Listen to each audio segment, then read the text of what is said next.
Seneca's 3 Mindset, Secrets for Enduring Hardship. A soldier stands on a battlefield, the dust of defeat still clinging to his armor, his comrades scattered, his homeland uncertain. His body aches, but it is not the wounds of the flesh that torment him most. It is the weight of despair pressing against his chest, whispering that he is broken, that nothing remains worth fighting for. In such moments, a man faces 2 choices: to collapse under the burden, or to rise with a new strength that hardship itself has called forth. This is not a question of chance or fortune. It is a question of the mind. For the world can strip a man of wealth, family, position, even freedom, but it cannot take the fortress of his mind unless he surrenders it. Seneca, one of Rome's greatest philosophers, knew this truth. Exiled, accused, and later forced to take his own life, he was no stranger to suffering, yet he did not despair. Instead, he turned every trial into a teacher. He believed that hardship is not an enemy, but an ally, not punishment, but preparation. Difficulties strengthen the mind, he wrote, as labor does the body. He did not say this as a poet speaking of ideals, but as a man tested in fire who emerged with words sharp enough to guide others through their own storms. Today, I invite you to stand beside him and learn, for in hardship we can find ruin, or we can find power. Seneca offers us 3 mindset secrets, 3 ways of seeing that can transform the weight of life into the very means of our endurance. They are not rules for another world or another age. They are rules for today, for you, for the very pain and confusion you carry now. If you are ready, let us step into Seneca's world and uncover them. Why does hardship feel so unbearable? Why do we curse the heavens, asking, why me? Why now? Why this? The Stoics gave a different answer than most. They did not see adversity as a punishment from the gods or an unfair twist of fate. They saw it as life's greatest instructor. Seneca likened hardship to the fire that tests gold, the wind that strengthens the oak, the storms that teach the sailor his craft. Without trials, he argued, we remain soft, fragile, unprepared for the inevitable blows that life delivers. With them, we gain a resilience no comfort could ever provide. When you consider the hardships of your own life, perhaps a betrayal, a sudden loss, a sickness you did not choose, it is easy to see only cruelty. Yet Seneca invites us to reframe them. What if this is not cruelty, but training? What if life is shaping you, chiseling away your weakness, burning away what is unnecessary, forging in you a steel that cannot be broken? Hardship, seen this way, is not the thief of peace, but the workshop of the soul. It calls forth courage, endurance, and wisdom. It strips away illusions and teaches us what we can live without, what we truly need, and who we truly are. The soldier on the battlefield, the widow at the grave, the worker who has lost everything, these are not simply victims of chance. They are being tested, refined, prepared. And if they endure with the right mind, they emerge stronger than before, stronger than they thought possible. This is why Seneca's words reach across centuries, because they are not theories but survival tools. They tell us that suffering is inevitable, but despair is optional. They remind us that while the world may choose our circumstances, we choose what those circumstances mean. And if hardship is life's teacher, then each of us is a student. The question is, will we resist the lesson, or will we learn? Imagine a man banished from the grandeur of Rome, torn from his wealth, his friends, his influence, and cast onto a barren island far from the pulse of the empire. That man was Seneca.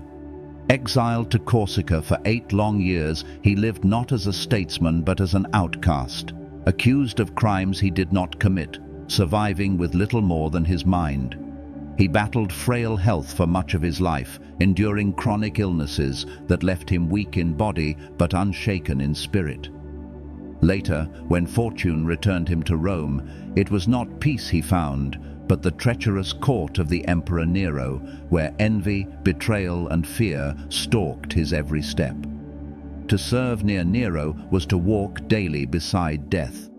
And in the end, it was Nero's command that forced Seneca to open his veins and meet mortality with composure. This was the world in which Seneca wrote. His letters, his essays, his meditations, they were not penned from the safety of leisure, but forged in the fires of uncertainty. He spoke of loss while living in it. He wrote of fear while surrounded by it. He taught resilience while desperately needing it himself. It is this lived experience that makes his wisdom more than philosophy. His words are not cold ideas on parchment, but warm embers passed from a man who endured darkness to those who walk their own. If you want to understand hardship, you must walk with someone who bore it, and Seneca bore it all. The first secret he offers us is this: reframe hardship as training. Our natural impulse is to curse hardship, to call it misfortune, to see it as an enemy to be avoided at all costs. But Seneca tells us we are mistaken. He writes that we should not pray for an easy life, but for the strength to meet a difficult one. A soldier who has never seen battle is untested, fragile. An athlete who avoids training remains weak. In the same way, a soul unshaken by hardship is soft, unprepared for the inevitable storms of existence. Hardship is not an intrusion into life. It is life itself calling you to grow. Think of the fire that tempers steel. The more intense the heat, the stronger the blade becomes. The Stoics believed that the soul is no different. Pain, disappointment, betrayal, these are the flames that shape us. But here is the crucial shift. If we see hardship as punishment, we resist it, grow bitter, and collapse under its weight. If we see it as training, we accept it, even welcome it, as an opportunity to forge endurance and wisdom. This change in perspective alters everything. The same loss that destroys one man can elevate another. The same failure that breaks one spirit can awaken another to courage and perseverance. Seneca urges us to rise each day and meet our trials as a gladiator meets the arena. Not with dread, but with readiness. Not with despair, but with the quiet knowledge that every strike endured makes us more formidable. When insulted, we are being trained in patience. When deprived, we are being trained in self-sufficiency. When struck by misfortune, we are being trained in resilience. Life, then, becomes not a series of cruel accidents, but a gymnasium of the soul. And every hardship is a set of weights waiting to be lifted. To practice this secret is not to pretend pain does not hurt. It is to accept that the hurt itself is a kind of medicine. It strengthens you if you drink it willingly. You begin to say not, "Why me?" but "What is this teaching me?" You begin to see that the world is not conspiring against you, but preparing you. And in that realization, you find the courage to carry burdens that once seemed impossible. Hardship does not become lighter, but you become stronger. And that strength, unlike fortune, cannot be taken away. In the heart of Rome, a young gladiator rises before dawn.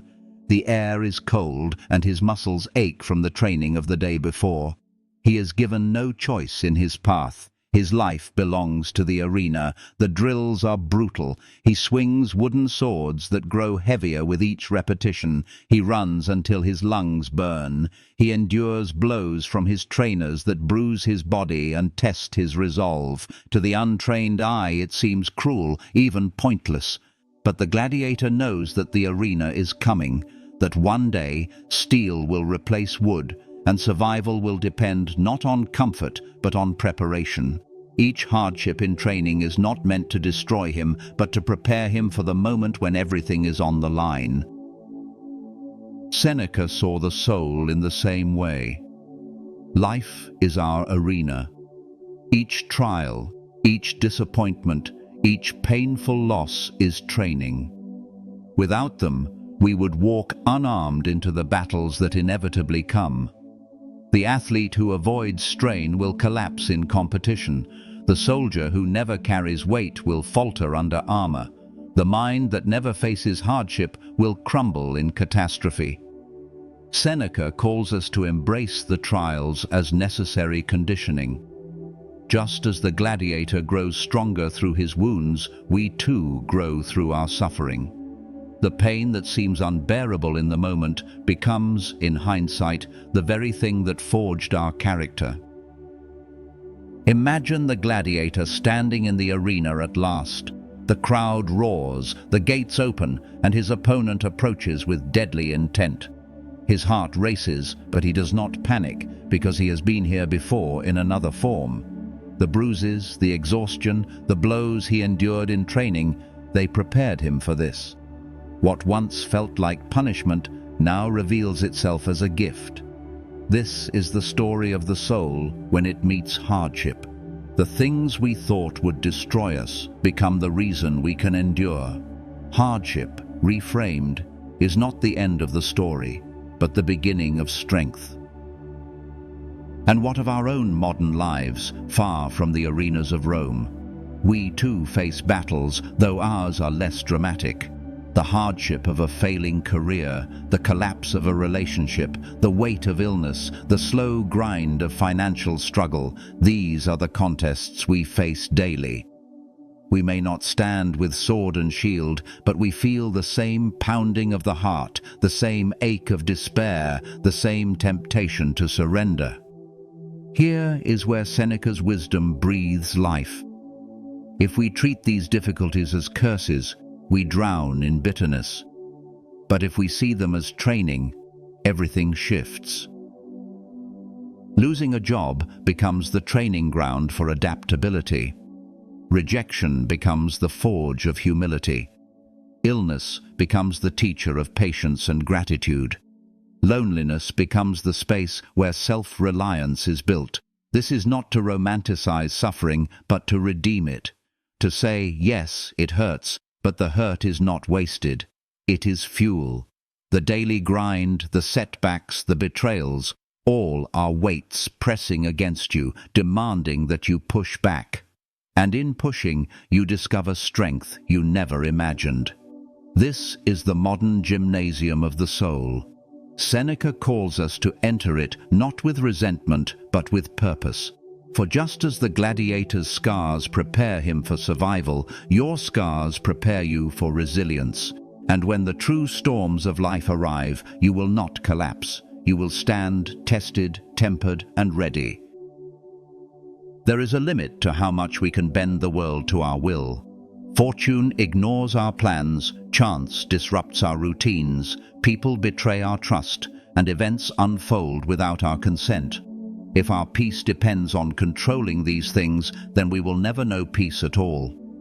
Seneca insists that the true power of a human being lies not in mastering the world, but in mastering the response to it. We cannot command storms to be still, but we can command our mind to remain steady in the tempest. We cannot prevent insults, but we can choose whether they wound us. We cannot dictate the length of our lives, but we can dictate their depth. This is the second secret. Control your response, not the world. The Stoics teach that external events belong to fortune, but judgment belongs to us. When hardship strikes, our instinct is to resist, to rage, to collapse into despair. Yet this instinct is precisely what multiplies our suffering. The pain of loss is sharp enough, but when we add resentment, bitterness, and endless why me questions, we make the wound larger than it needs to be. Seneca counsels us to separate what is within our power from what is beyond it. If it is beyond, let it go. If it is within, direct it with reason. In that division lies the boundary between slavery and freedom. Imagine a fire sweeping through a city. One man screams at the heavens, curses fate and shakes with rage. Another accepts what has happened, saves what can be saved, comforts those around him, and begins to rebuild. Both men lost the same possessions, the same home, the same street. Yet one remains enslaved to his grief, while the other demonstrates sovereignty of the soul. The difference is not in the event, but in the response. And that response, Seneca insists, is always ours to command. This secret is not about suppressing emotion, but about guiding it. Anger, fear, grief, these are natural arrivals. But whether they take up residence in our hearts is a choice. The insult may sting, but whether it festers is up to us. The misfortune may strike, but whether it defines us is up to us. By mastering the response, we rob hardship of its greatest power. We stand unbroken, not because the world is gentle, but because the mind is strong. Consider the story of a man imprisoned for a crime he did not commit. The cell is small, the food is meager, the guards are cruel. Days blur into weeks, weeks into years. Another, in his place, might collapse into despair, rage against injustice, and let bitterness consume him. But this man chooses differently. He cannot control his freedom, but he can control his thoughts. He cannot choose the kindness of others, but he can choose his own. In the silence of the cell, he trains his mind to see beyond the walls. He refuses to surrender the one thing that remains his own, his inner freedom. Seneca understood this truth well. He wrote that a wise man can be free even in chains, because chains cannot bind the mind unless we allow them to. A body can be confined, but the soul, if it governs itself, remains sovereign. This is the essence of Stoic endurance. Hardship may strike from without, but it cannot enslave the one who governs from within. This story of the prisoner is not about someone distant from us. It is about us. Each of us faces prisons of circumstance, a toxic relationship, a suffocating workplace, an illness, a debt. We may not control these prisons, but we can control our response within them. We can allow them to shrink us, or we can let them reveal the unshakable part of us that no force can touch. Hardship is inevitable. Chains may be placed upon our lives, but whether we bow to them or rise above them is a matter of response. And in that choice lies the difference between despair and freedom. Seneca knew well the dangers of a mind ruled by impulse. Anger, fear, envy, these rise quickly, like sparks leaping from a fire. If not contained, they grow into flames that consume judgment and leave only ashes. His counsel was simple but profound. Create space between the event and the reaction. Do not allow the first wave of emotion to carry you into action. He advised pausing, letting reason arrive before passion takes command. Even the smallest delay creates a gap wide enough for wisdom to enter. This practice is as practical today as it was in Rome. Imagine receiving an insult. The natural response is a sharp retort, anger in the voice, a blow to the pride. But what if you paused just long enough to breathe? In that pause, you might see that the insult says more about the one who gave it than about you. You might remember that your dignity does not depend on another's tongue. Or consider an argument in the home. Words spoken in heat can scar more deeply than any weapon. A pause, a moment of silence before answering, can turn conflict into conversation. This is not weakness, it is discipline. It is the mind saying, I will choose my response, not surrender it. Seneca's pause is not the absence of action, but the presence of control. It is the archer drawing the bow with steady hands rather than loosing arrows in panic.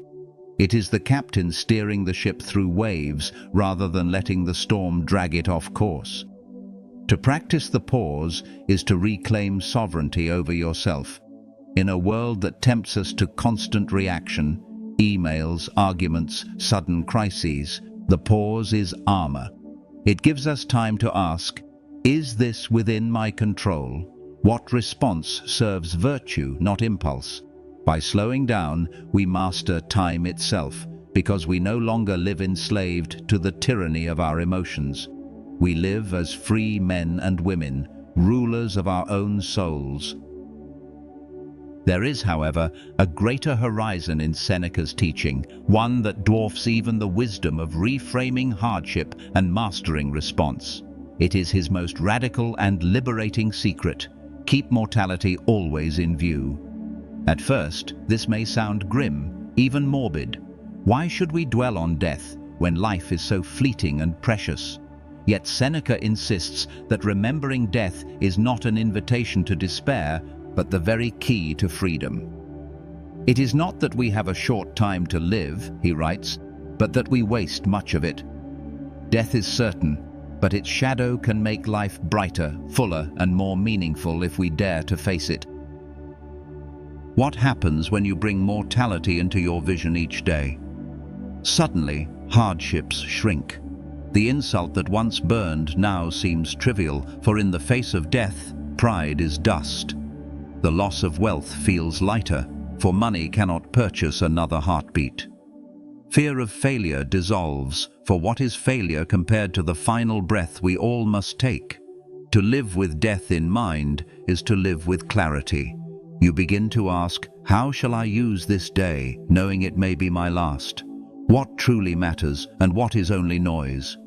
Mortality becomes the great perspective giver, reducing the false giants of life to their true smallness. Seneca's point was not to frighten, but to awaken. He believed that those who remember death are the ones who truly live. For how can you cling to bitterness when time is so short? How can you delay virtue, kindness, or courage when you are not guaranteed another dawn?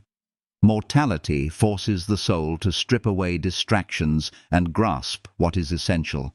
It transforms hardship too. Suffering may be painful, but when viewed against the vast silence of eternity, it becomes a teacher, not a tyrant. We endure more easily when we remember that even the longest trial is brief, and that to live well, we must not flee death, but embrace its lesson. In this embrace, fear dissolves, and endurance becomes not a burden, but a path to freedom. A merchant set sail from Ostia, his ship laden with goods that promise wealth upon arrival in distant ports. The sea at first is calm, and he congratulates himself on his fortune. But as night falls, dark clouds gather. The wind shifts, waves rise, and soon the ship is at the mercy of a violent storm. The merchant clings to the mast, heart pounding, mind racing with fear. Every flash of lightning feels like a signal of his end. Every crash of water a reminder of how fragile life is. He curses his fate, thinking of his family, his business, the future that will be cut short. In that terror, he is paralyzed, unable to act, unable to see beyond the storm's chaos. But beside him stands a sailor, hardened by years at sea. The storm does not rattle him in the same way. He has faced death before and keeps it always in mind. He knows that every voyage may be his last, and so he greets danger not with panic, but with composure. His hands are steady on the ropes, his eyes clear. He understands that death may come, but until it does, his duty is to work with calm resolve. He does not fear what is inevitable. He fears only losing his courage before the end. In this acceptance, he finds freedom. He lives fully in the storm, not because he denies death, but because he has already made peace with it. Seneca would tell us to be like the sailor, not the merchant. The storm of life cannot be commanded to cease. Death cannot be bribed or delayed beyond its appointed hour. But what we can control is how we face it. Fear consumes the one who forgets mortality. Peace belongs to the one who remembers it daily. The sailor endures not because the storm is light, but because he does not add the weight of dread to the burden he already carries. In that spirit, Seneca teaches us that the true power in hardship comes not from escaping death, but from living as if we are always aware of it. Bringing this wisdom into the present, we find that mortality remains the great clarifier. In our daily struggles, we often magnify what does not matter. We fear embarrassment, criticism, or the loss of material comforts. We tremble before failures that, in truth, are small when measured against the brevity of life. To hold mortality in mind is to strip away these illusions. What does it matter if someone mocks us when our time is too short to waste on wounded pride? What does it matter if we lose wealth when none of it can follow us into the grave? The memory of death teaches us what to value, and by that teaching, it lightens hardship. Practical exercises can make this perspective alive. Seneca himself would reflect each evening, asking what he had done with the hours that day. He knew that each day was not to be hoarded, but to be spent wisely, for tomorrow was never promised. We can take up the same practice. Begin the day with the thought, "This may be my last." Not to fill the heart with dread, but to remind it of urgency. End the day with the question, "If this were my last, did I live it well?" In these reflections, trivial anxieties fade, and what remains is clarity, gratitude, and courage. By keeping death near, we do not lose life, we gain it. Mortality is not a curse to fear, but a compass that points us toward living with endurance, purpose, and freedom. Taken separately, each of Seneca's secrets shines a light on how to endure hardship, but when combined, they form an unshakable framework for life. Reframing hardship as training transforms suffering from an enemy into a teacher. Controlling your response rather than the world secures freedom no matter the circumstances. Keeping mortality in view strips away fear and gives urgency to every act.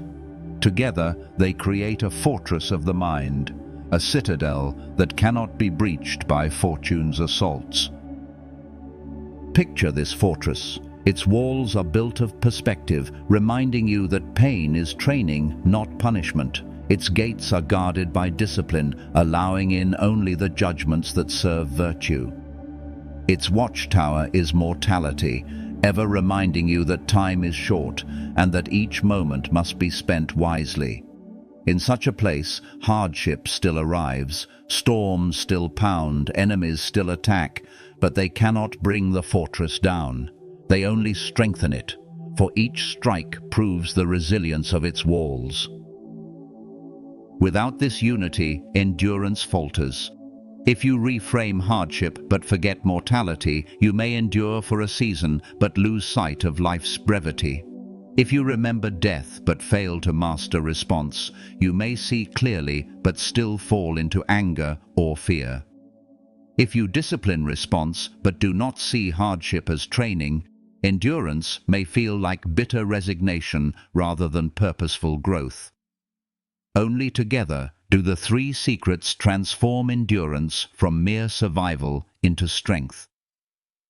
And it is this strength that carried Seneca through the darkest trials of his life, including the final and most severe one. The day came when Nero's suspicion turned against his former tutor.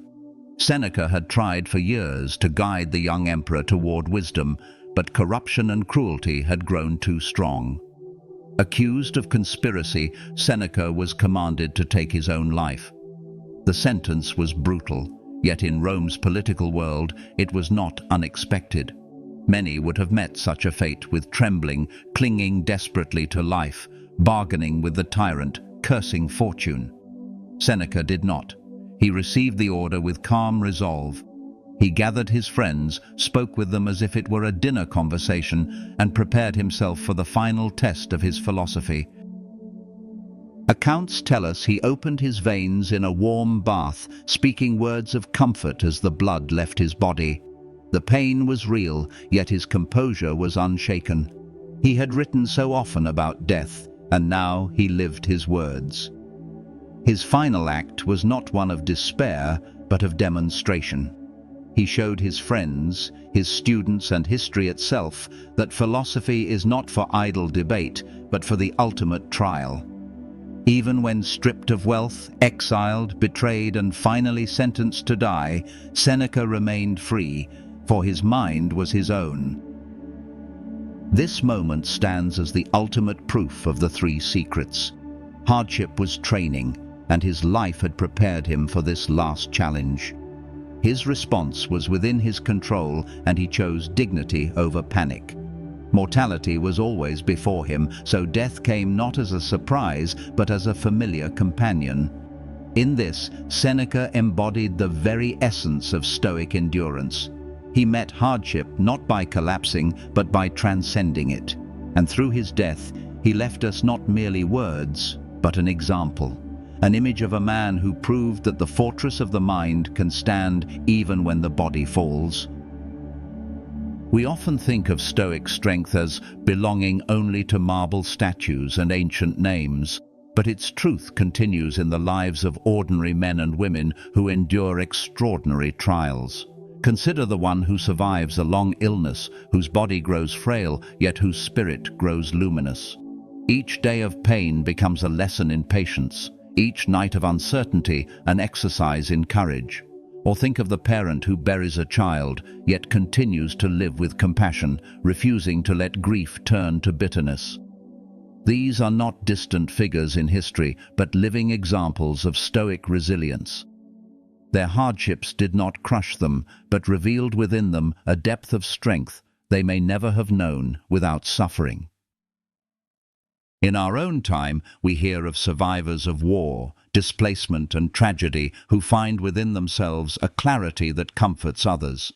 They show that endurance is not cold detachment, but a quiet flame that burns even when all else has turned to ash. Like Seneca, they prove that philosophy is not a luxury of leisure, but a necessity in the darkest hours.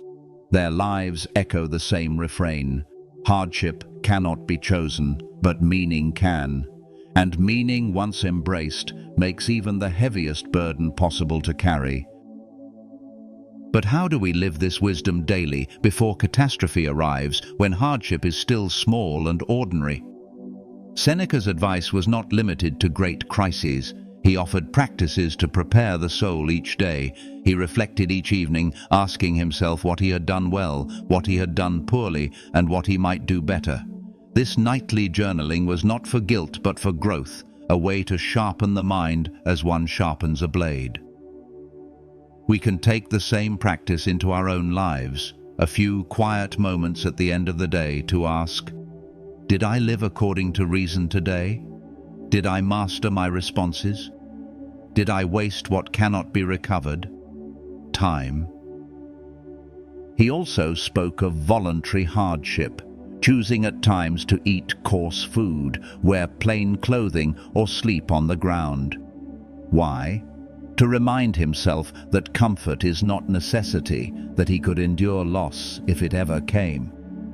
Modern life tempts us with constant indulgence, but by occasionally choosing discomfort, we train ourselves not to be slaves of fortune. A day of fasting, a cold shower, a walk without distraction. These simple acts awaken gratitude for what we have and strength for when it is gone. Gratitude itself was one of Seneca's quiet disciplines. He urged us to thank life even for trials, seeing in them the hidden gifts of training and perspective. This gratitude is not blind optimism, but the recognition that hardship reveals our true capacity. To meet each day with a spirit of thanks, even when it bruises, is to walk the Stoic path with humility and strength. These practices may seem small, yet together they forge resilience.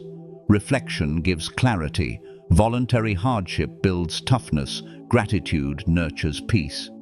They are ways of keeping the three secrets alive, weaving them into the fabric of ordinary days. For when great trials arrive, as they surely will, the soul that has trained in little things will stand firm in great ones. This is how philosophy moves from the page into the pulse of life, not as lofty words, but as habits that prepare us to endure. Many misunderstand Stoicism, imagining it as the cold suppression of feeling, a philosophy for statues rather than for living souls. They think the Stoic silences his heart, refusing to grieve, refusing to love, refusing to laugh. But this is not Seneca's teaching. He did not command us to feel nothing. He commanded us to be mastered by nothing. To be Stoic is not to be made of stone, but to be human with discipline, to let reason guide emotion rather than be drowned by it. Grief will come, tears will fall, anger will rise. Seneca acknowledged this. What he urged was that we do not let these emotions overthrow us. He believed in feeling fully, yet wisely, as a rider steers a horse, allowing its strength but not its rebellion. Another common error is to see Stoicism as resignation, a passive acceptance of fate that leaves no room for effort. Yet Seneca never advised surrender to laziness. He counseled preparation, discipline, and constant striving toward virtue. Fate may deal the cards, but we must still play them with skill. To endure hardship is not to sit idly by while life strikes us, but to respond with strength, courage, and wisdom. Stoicism is not indifference to life, but the fullest engagement with it, unshaken by loss, uncorrupted by success. Its goal is freedom, not freedom from feeling, but freedom from slavery to passion and circumstance. Return now to the opening question. Why do some emerge stronger from hardship while others collapse? Seneca's 3 secrets give the answer. The one who sees hardship as training does not despair at its arrival, but grows through it. The one who controls response rather than the world holds sovereignty even when stripped of everything. The one who keeps mortality in view lives with clarity, freed from the chains of fear. Together, these secrets transform the storm into a school, the prison into a sanctuary, the shadow of death into a reminder to live. The call to endurance is not a call to a painless life. There is no such thing. It is a call to courage.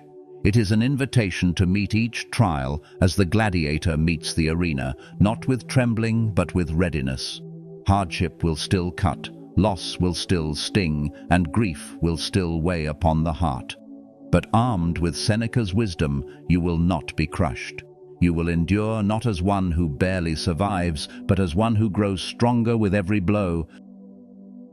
The world may strip away what you hold dear, but it cannot take the one thing that is yours alone, your mind, your judgment, your response. This is the power Seneca gives us. And with it, hardship ceases to be a curse. It becomes a teacher, a companion, even a forge in which your soul is refined. Stand firm then. Remember the training, guard your response, and keep death always in sight. In doing so, you will not merely survive hardship, you will be shaped by it into something unbreakable. Hardship is the fire that consumes the weak illusions of comfort, yet refines the steel of character in those who endure. Seneca did not promise a life free of pain. He promised that pain itself could become the crucible of greatness. And so the question is not whether hardship will come, for it surely will.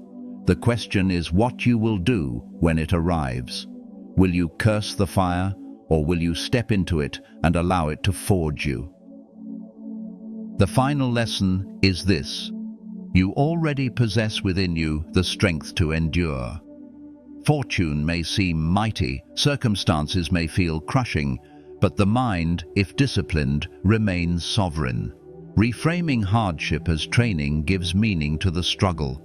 Controlling your response gives you freedom in the midst of chaos. Keeping mortality before your eyes strips away fear and fills each moment with purpose. These three secrets, once woven into your life, become not abstract teachings, but living companions, guiding you through every storm. When you wake tomorrow, the world will not be gentler. It will still test you, still place obstacles before you, still remind you of your limits. But you need not fear this, for every trial is proof of your resilience, every loss a teacher of self-sufficiency, every fear a chance to practice courage. Seneca's wisdom is not meant to remove hardship, but to transform it into strength. The fire will burn, yes, but it will burn away weakness, not you. So stand tall. When suffering knocks at your door, greet it not as an enemy, but as a trainer sent to refine you. When the weight of life presses heavily, remind yourself that you are being strengthened, not destroyed. And when the shadow of death passes near, let it remind you to live now, to live with clarity, with virtue, and with unshakable calm. The fire of hardship is not your end, it is your beginning. Let it forge in you a spirit that no misfortune can break, and a mind that stands free in every storm.